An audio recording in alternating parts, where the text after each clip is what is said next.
I set out from home on a Thursday, left the office, finished all the reports, sent them in on a Friday, then took out from the office.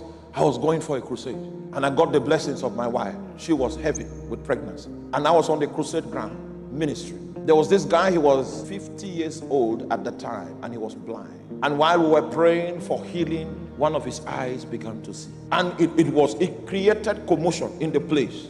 I was excited because I've seen the deaf here before. I've seen cripples walk, never seen the blind see. I was rushing after the service to go tell my wife, oh my God, the blind saw. Meanwhile, all the demons I was casting out from my crusade ground, they were going to attack her where she was. I couldn't get her on the phone. I got her the next day. What's going on? She had had a dream. She just tried to sleep.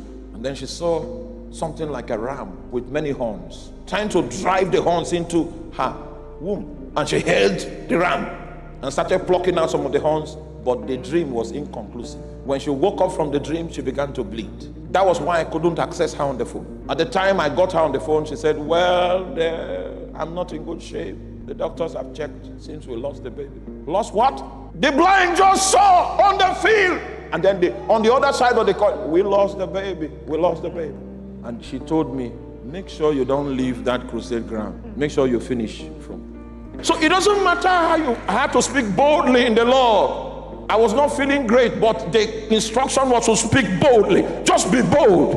I was not feeling okay, but the Bible says long time about day, speaking boldly in the Lord. The power of God that came down that night was phenomenal.